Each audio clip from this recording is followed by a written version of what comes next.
సిబ్బందికి, అలాగే మీ అందరికీ నా హృదయపూర్వక నమస్కారాలు. మీ అందరికీ మనస్ఫూర్తిగా మీకు స్వాగతం పలుకుతూ ఉన్నాను. అలాగే మన ప్రోగ్రామ్ని కవర్ చేయడానికి వచ్చిన మీడియా మిత్రులకి, వారికి national and state print and electronic media మిత్రులందరికీ కూడా అందరి తరపున నేను హృదయపూర్వక మిమ్మల్ని ఆహ్వానిస్తూ నమస్కారాలు తెలియజేసుకుంటా ఉన్నాను.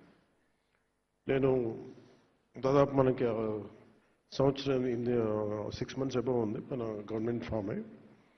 నేను ఛార్జ్ తీసుకున్నప్పుడు ఏ శాఖ అనేది తీసుకోవాలనుకున్నప్పుడు పల్లె నిజంగా మన దేశానికి వెన్నెముక. అందుకని అలాంటి పంచాయతీ రాజ్ని నేను ఒక ఆన్ పర్పస్ ఆప్ట్ చేసుకున్నాను.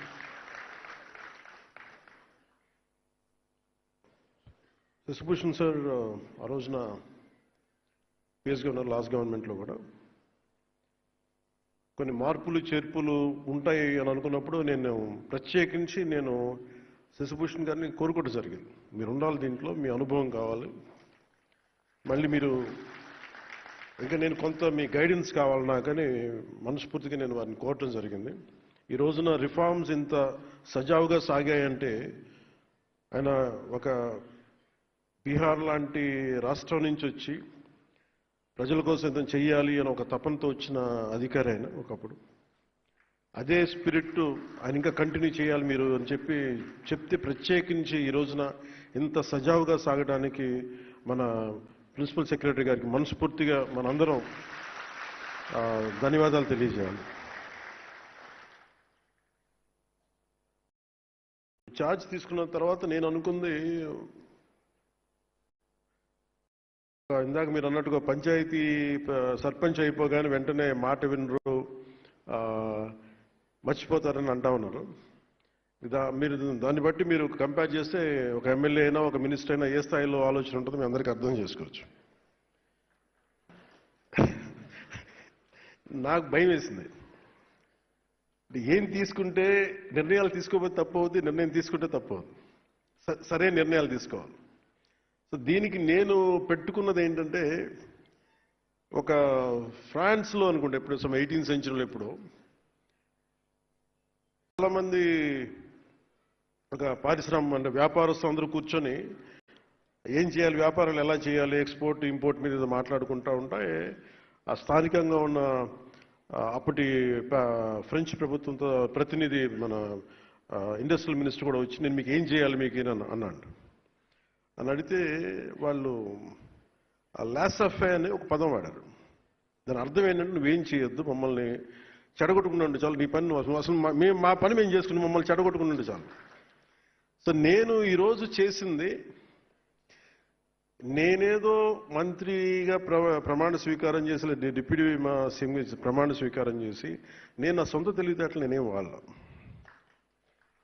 చాలా బలమైన నిబద్ధతతో కూడిన అధికారులు ఉన్నారు. చాలా అసలు రిఫార్మ్స్ కావాలి అని చెప్పి ఆకాంక్షించే వెంకటకృష్ణ గారు లాంటి అధికారులు ఉన్నారు. దీనిని ఆయన అనుభవంతో గైడెన్స్ చేసే ప్రిన్సిపల్ సెక్రటరీ గారు ఉన్నారు, శశిభూషణ్ గారు. దీనిని ప్రాక్టికల్గా కేరళ నుంచి వచ్చి అక్కడ మన పంచాయతీరాజ్ వ్యవస్థ ఎంత బలంగా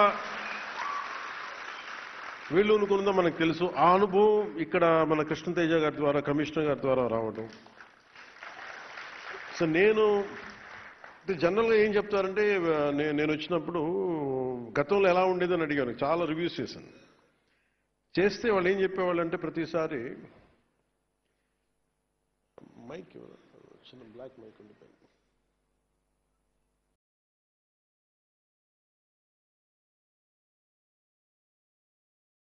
నేను ఏం చేశానంటే ప్రతి దాంట్లో ట్రాన్స్పరెన్సీ లేదని. ఒకటి రాగానే ఇందాక మీరు అడిగినట్టుగా మనకి ఈ టెంపరీగా కూర్చొని అవుట్సోర్సింగ్ ఎంప్లాయీస్ నా దృష్టికి వచ్చింది, నాకు జీతాలు రావట్లేదని. సో ముందు ప్రిన్సిపల్ సెక్రటరీ గారితో మాట్లాడి ఫస్ట్ దాన్ని సార్ట్అవుట్ చేసి, అలాగే మన బాలు నాయక్ గారితో కూర్చోబెట్టి మన ఇంజనీరింగ్ సిబ్బందితో ఇట్లాంటివన్నీ చిన్న చిన్న కరెక్షన్స్ చేసుకుంటే కానీ లాట్ ఆఫ్ రివ్యూస్ చేసుకుంటే వెళ్ళాం. సో మేజర్గా ఒక అంటే మా ఉద్దేశం, దీని ముఖ్య ఉద్దేశం ఏంటి అంటే, ఒకటి నేను ప్రభుత్వ అధికారులు మన ఉద్యోగం గురించి నేను ఎందుకు ఆలోచించగలిగినంత బలంగా అంటే, నా తండ్రి ఒక ప్రభుత్వ ఉద్యోగి. అంటే నా కృతజ్ఞత ఏముంటుందంటే, మేము చదువుకున్నా, మేము పెరిగినా, నా తండ్రి